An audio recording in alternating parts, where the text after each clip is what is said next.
Breakfast न्यूजच्या सुरुवातीला बातमी आहे उपराष्ट्रपती पदाच्या निवडणुकीसंदर्भातली।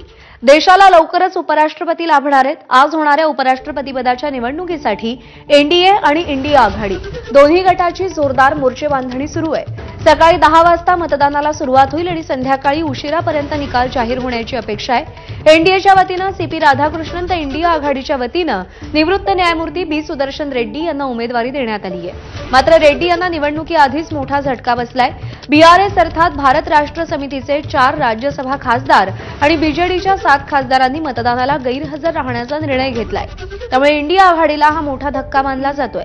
मात्र प्रत्यक्ष निवडणुकीत काय होतंय हे पाहणं उत्सुकतेचं ठरणार आहे।